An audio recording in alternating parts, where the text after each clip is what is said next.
Hi guys, this is Abhimanyu. और जैसे कि हमने हमारी ऑफिस 365 की लास्ट वीडियो में देखा कि मैंने कुछ क्लाउड कंप्यूटिंग की प्रिंसिपल्स आपको बताएं। और यहाँ पे अब मैं थोड़े से बेनिफिट, जैसा कि मैंने प्रॉमिस किया है, तो मैं आपको बेनिफिट्स बताऊंगा क्लाउड कंप्यूटिंग के। तो हम पहले देखेंगे कि सबसे पहला बेनिफिट है हमारा कॉस्ट इफेक्टिव, जो कि हम चर्चा करेंगे नेक्स्ट प्रोसेस में, नेक्स्ट मतलब स्टेप में। सबसे इसी के अंदर कॉस्ट इफेक्टिव भी चर्चा हम करेंगे, फिर हम वन बाय वन हम इसकी चर्चा करेंगे, ठीक है। तो ये जो हमारे लिखे हुए हैं, scalable, elastic, always up to date, reliable, global and secure, these are 7 most benefits, right. जो आपको सामने दिख रहे, कॉस्ट इफेक्टिव क्यों है वो हम चर्चा करेंगे, स्केलेबल क्यों है वो भी मैं बताऊंगा, इलास्टिक क्या है ये भी आपको बताया जाएगा, ऑलवेज अप टू डेट ये भी हम थोड़ा एक्सपेंडिंग इसमें बात करेंगे, रिलायबल क्यों है वो भी बताऊंगा, ग्लोबल और सिक्योर क्यों है वो भी बताऊंगा। तो ये आपके सामने 7 जो है की बेनिफिट्स हैं जो क्लाउड कंप्यूटिंग है। बाकी और भी हैं, लेकिन ये जो हमारे हैं मेजर हैं। तो सबसे पहले हम देखते हैं कॉस्ट इफेक्टिव का, ठीक है। तो कॉस्ट इफेक्टिव देखने के लिए हमें जाना पड़ेगा नेक्स्ट स्लाइड में। तो हम चलते हैं नेक्स्ट में, ठीक है। तो अब यहाँ पे हम कॉस्ट इफेक्टिव देखते हैं, भाई कॉस्ट इफेक्टिव क्यों है। पहले हम समझते हैं हमारे दो टाइप्स होते हैं कॉस्ट इफेक्टिव के, वन इज कैपिटल एक्सपेंडिचर और ऑपरेशनल एक्सपेंडिचर, ठीक है। तो कैपिटल एक्सपेंडिचर को हम बोलते हैं सीपीएक्स और ऑपरेशनल एक्सपेंडिचर को बोलते हैं ओपीएक्स।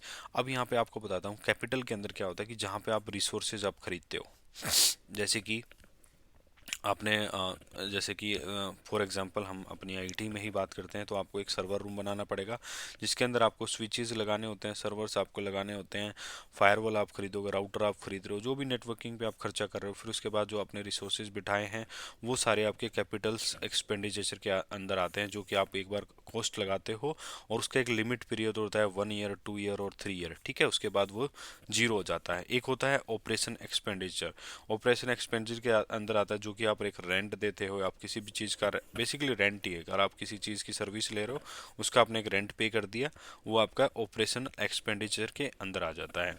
फिर यहाँ पे हमारा कॉस्ट इफेक्टिव किस चक्कर में ये होता है, वो चीज़ मैं आपको यहाँ पे समझाता हूँ कि कॉस्ट इफेक्टिव क्यों होता है।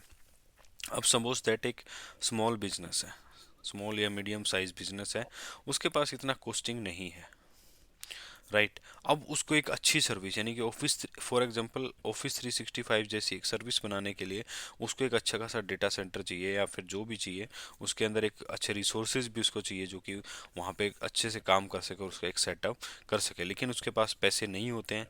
तो वो क्या करेगा, वहाँ पे उसको एक सबसे अच्छा ऑप्शन मिलता है जो कि ऑफिस 365 माइक्रोसॉफ्ट की तरफ से, उसने उसको वो परचेज करता है जहाँ पे उसको कोई रिसोर्सेज की यूज़ नहीं ली, सिर्फ उसको सर्विस मिल गई और उसके पास फ्रीडम है कि वो सर्विस उसको कब तक यूज़ करनी है या फिर कितनी यूज़ करनी है, उसको 100 यूज़र के लिए यूज़ करनी है या फिर 1000 के लिए यूज़ करनी है, जो भी उसका रिक्वायरमेंट है वो उसी के हिसाब से उसको यूज़ कर सकता है। तो यहाँ पे क्या क्या है, उसका कॉस्टिंग का क्या इफेक्ट हुआ कि सपोज दैट मेरा बजट था एक इस स्मॉल बिजनेस का बजट था 1 लाख रुपीज़ पर ईयर के लिए, ठीक है। 1 लाख रुपीज़ पर ईयर के लिए इसने स्पेंड करना था हमारी उसकी ईमेल सर्विसेज पे, जो कि उसके सिर्फ 50 यूज़र का था। तो उसने क्या हुआ, सिर्फ 1 लाख में उसका काम चल गया।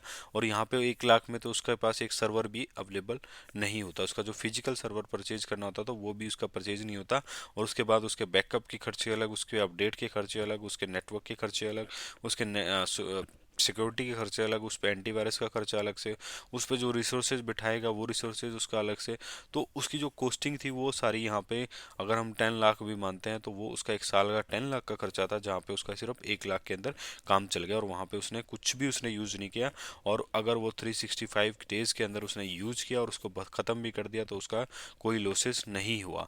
यहाँ पे उसका सारा लॉसेस था। और मतलब अगर हम उस तरीके की बात करें क्लाउड कंप्यूटिंग के बारे में और हम अपने नॉर्मल एक्सपेंडिचर की बात करें, तो यहाँ पे ये डिफरेंस हमें देखने को मिलता है कि ये जो सॉल्यूशन रहता है वो कॉस्ट इफेक्टिव रहता है, जहाँ पे वो अपने रिसोर्सेज को भी बचा सकता है और अपनी सारी चीज़ें भी वो वहाँ पे सेव कर सकता है।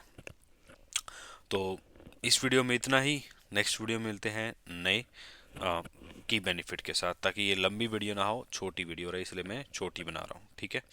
तो मिलते हैं नेक्स्ट वीडियो में।